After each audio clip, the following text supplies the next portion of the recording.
국채금리 상승, 나스닥 3%대 폭락에 따른 대응 전략과 국채금리 상승에 맞는 최대 수의 히든 종목까지 공개해 드리도록 하겠습니다. 국채금리가 또다시 상승을 하게 되면서 관련 업종 그리고 관련 섹터들까지 전부 다 출렁이는 상황입니다. 전일 미증시 같은 경우에는 나스닥이 무려 마이너스 3% 이상 하락을 하게 되면서 오늘 국내 증시까지 좀 출렁이고 있는 상황이고요. 오늘 제가 영상으로 말씀드린 내용은 국채금리 상승 배경과 더불어서 이와 관련한 관련주들 그리고 히든 종목까지 알아보도록 하겠습니다.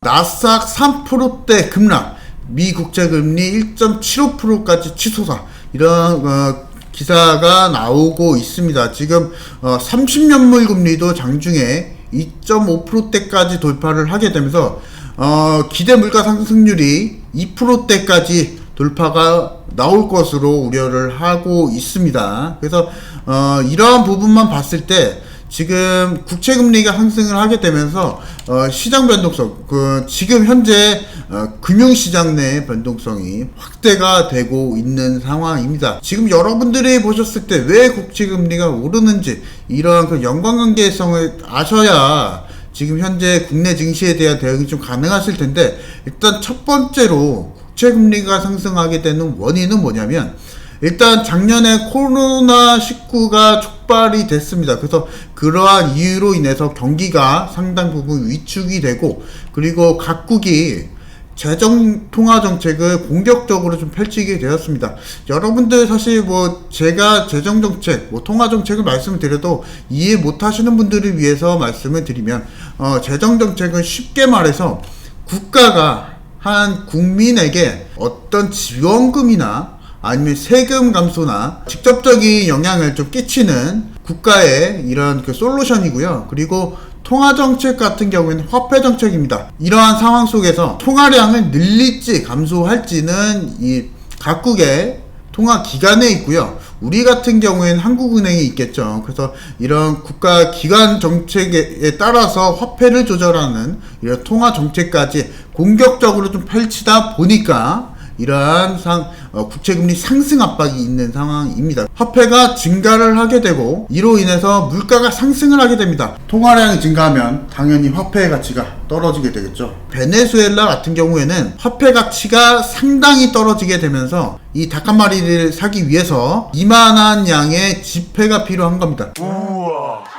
통화 가치, 화폐 가치가 상당히 떨어지게 되면서 지금 보시면은 통화를 95% 이상 평가를 절하하게 되고 최저임금 3000% 인상을 하게 되면서 상당히 혼란해졌습니다. 그래서 이러한 사태를 막기 위해서는 금리 상승을 통해서 시장 안정화가 필요한 겁니다. 그래서 이러한 상승 압박과 더불어서 국채금리가 지속적으로 좀 상승을 하고 있다라는 거고요.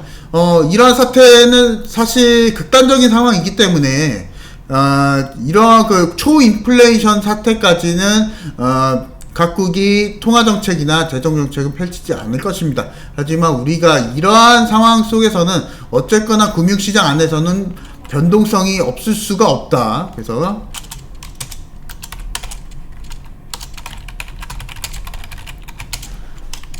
금융시장 내에 변동성이 없을 수가 없다는 것이고요. 지금 여러분들 오늘 제가 촬영을 해드리고 있는 날짜에 보시면은 상당히 코스피, 코스닥 양대지수 모두 1% 이상의 하락을 보여주고 있습니다. 하지만 이러한 상황 속에서도 이러한 상황 속에서도 수익은 내실 수가 있습니다. 그래서 이러한 관련주들, 국채금리 상승 원인과 더불어서 이러한 관련주들까지 한 번 더 살펴보도록 하겠습니다. 일단 대표적인 수의 업종은 여러분들 아시는 분들은 아실 거고 모르시는 분들은 일단은 그 관련주들은 아시는 분들은 아실 거고요. 모르시는 분들은 모르실 텐데 한 번 더 짚고 넘어가 보도록 하겠습니다. 일단 대표적인 수의 업종은 금융업종과 보험업종이 있고요.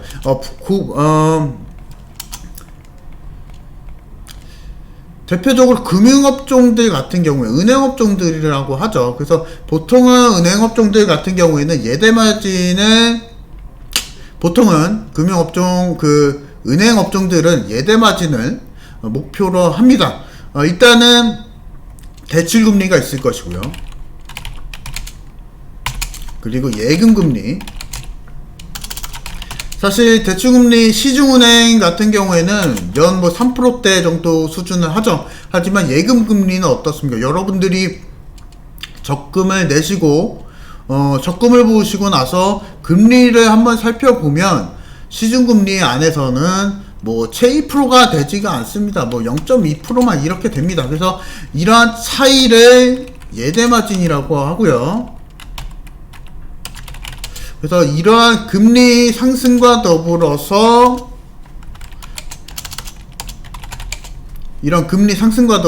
이 금융업종, 은행업종들이 대표적인 수혜업종입니다. 그리고 또 한 가지 수혜업종은 보험업종이라고 말씀을 드리고 있는데, 보험업종들 같은 경우에는 일단 장기적인 투자 상품입니다. 우리가 보험을 하나 들 때는 보통은 10년 만기 이런 상품들이 많습니다. 10년 만기 아니면 20년 만기 이런 상품들이 많기 때문에 보험사들 같은 경우에는 채권을 많이 투자합니다. 채권을 주로 투자를 하기 때문에 채권 금리가 올라가면은 보험사들의 수익, 이익은 더 크게 촉발이 됩니다. 그래서 보험사들이 외수의 업종인지는 이 채권에 딸려 있습니다. 그래서 이 보험사들은 이 채권에 많이 투자하기 때문에 채권 업종들이 채권 금리가 상승을 하게 될 경우에는 이 이런 보험업종들이 대표적으로 수혜를 받게 됩니다. 그래서 이와 관련한 관련주들을 한번 살펴보도록 할 텐데, 차트를 보면서 설명을 드리도록 하겠습니다. KB금융이 있습니다. 대표적인 은행주로서 업계 점유율 1위를 기록을 하고 있습니다. 매년 꾸준하게 10%대 이상의 이익률을 달성 중이고요. 사실 배당 성향이 상당히 좋습니다. 20%대 이상의 고배당주로서 PBR이 0.46%대밖에 안 됩니다. 여러분들 지금 국채금리가 상승을 하고 금융시장이 흔들릴 때 이렇게 가치주 위주의 투자 판단도 상당히 유효하기 때문에 은행업종들을 계속적으로 눈여겨보셔야 되신다는 거고요. KB금융을 기술적으로 좀 판단을 좀 해보자면 직전 고점이 7만원대까지 상승을 한 적이 있습니다. 그래서 여러분들 아직까지도 시장 상승 대비했을 때 KB금융의 주가 상승 폭도 아직은 남아있다. 그래서 여러분들 지금 KB금융을 만약에 은행업종 그리고 국채금리 상승 여파와 더불어서 공략을 하시려고 하시면은 지금도 매수는 가능하다는 거고요. 하지만은 제가 나중에 말씀드릴 히든 종목 같은 경우에는 사실 KB금융 같은 시가총액이 높은 상위 업종들 같은 경우에는 사실 주가 상승폭이 단기간에 많이 있진 않습니다. 그래서 이러한 상황도 고려를 해 가면서 매수를 하시기 바라고요. 그리고 그 다음에 업종이 우리금융지주입니다. 지금 우리금융지주를 좀 차트를 보자면 이미 바닥권에서 지금도 매집이 좀 가능한 상황이고요. 현재까지도 기관과 외국인의 메이저 수급이 꾸준하게 올라와 있는 상황이기 때문에 만약에 지금 매집주, 만약에 장기간 아니면은 중장기로서 은행업종을 골라서 매수를 하신다고 했을 때는 우리금융지주도 매수가 좀 가능합니다. 또한 우리금융지주 같은 경우에는 올해 은행업종들 중에서도 가장 이익 성장률이 높을 것으로 예상되는 종목이고요. 그리고 은행업종들 내에서도 가장 적극적으로 비용 효율화 정책을 펼치고 있는 종목이 바로 이 우리금융지주입니다. 그래서 장기적으로도 이 경비 면에서도 상당 부분 저축을 하게 되면서 다른 기업과는 다르게 차별화된 재무 경쟁력을 보유를 하고 있는 기업입니다. 그래서 이런 은행 업종들도 있고요. 제가 이제 또 보험 업종들이 있습니다. 그래서 지금 대표적으로 또 하나 삼성화재가 있습니다. 지금 기술적으로 봤을 때 우리금융지주와 별반 다르진 않고요. 하지만 우리가 여기서 봐야 할 점은 뭐냐면, 지금 제가 장기이동평균, 지난번 영상에서 장기이동평균선의 언급을 한번 드렸습니다.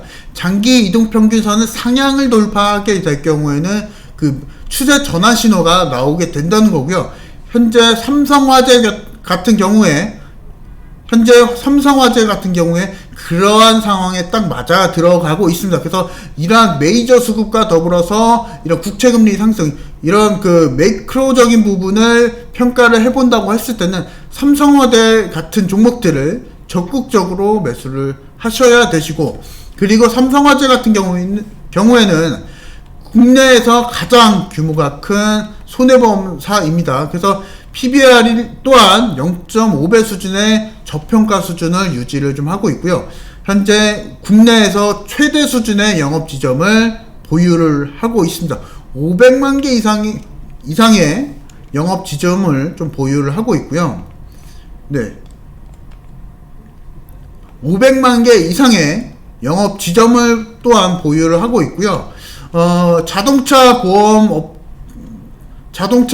내에서 브랜드가 1위를 달성을 했습니다. 자동차 보험 애니카라고 하죠. 이 애니카 같은 경우에는 국내에서 자동차 보험 판매량으로 했을 때는 상당히 높은 수준입니다. 그래서 이러한 부분만 봤을 때도 삼성화재는 지금도 매수가 가능하고, 그리고 배당 성향까지 상당히 좋습니다. 56%대 이상의 배당 성향을 주면서 쉽게 말해서 1년 동안 만약에 삼성화재가 1조를 벌어들였다 하면은 5천억 원대 이상을 주주들에게 환원을 해준다는 겁니다. 우리가 주식을 하는 이유가 뭡니까? 내가 매수를 하고 나서 주식으로 수익을 낸다는 건데, 이러한 부분만 봤을 때도 삼성화재가 친주주 정책을 펼치고 있다라는 점이고요. 지금 그리고 다음 종목은 바로 히든 종목입니다. 히든 종목 같은 경우에는 제가 앞서 설명해드렸던 KB금융, 우리금융지주, 삼성화재 이런 종목들보다 단기간 급상승, 단기간 20%대 이상에서 50%대 이상까지 바라볼 수 있는 종목을 가지고 나왔습니다. 그래서 바로 차트를 보면서 설명을 해드리도록 하겠습니다. 히든 종목입니다. 올해 1월달부터 3월달까지 꾸준하게 우상향을 하고 있는 상황이고요. 지금 코스닥이 1%대 이상 빠지는데도 불구하고 현재 14%대까지 당일날 급등을 하게 되면서 국채금리 상승에 더불어서 최대 수혜 업종이라고 볼 수 있고요. 그래서 이러한 종목을 매수를 원하시는 분들은 아래의 번호로 문자를 남겨주시면 되시고, 히든 종목 내용 한번 살펴보도록 하겠습니다. 현재 영업이익률은 10%대 수준이고요. 배당 성향까지 상당히 우수합니다. 18%대 수준을 유지를 하고 있고, 그리고 주식당 순자산이 15,000원대 수준인데 현재 주가가 8,000원대 수준입니다. 상당한 저평가 수준이고요. 또한 최근에는 국내 최대 IT 기업과 인수설로 인해서 1차적으로 시세를 돌파했지만은 지금 현재 맥점 눌린 상황입니다. 여러분들이 주식을 매수하실 때는 제가 앞서 설명을 드렸다시피 쌀 때 사서 비싸게 파는 게 목적입니다. 비쌀 때 사시지 마시고 눌림이 나왔을 때 그 맥점에서 매수를 하셔야 원활한 수익까지 챙겨갈 수 있는 거고요. 이 히든 종목 매수를 원하시는 분들은 아래의 번호로 문자 남겨주시면 되시고, 목표가, 매수가, 그리고 최대 목표가까지 제시해 드리면서 투자 전략 안내해 드릴 거니까 문자 남겨주시길 바라면서 전 나이스닥의 이 대표 전문가였습니다. 감사합니다.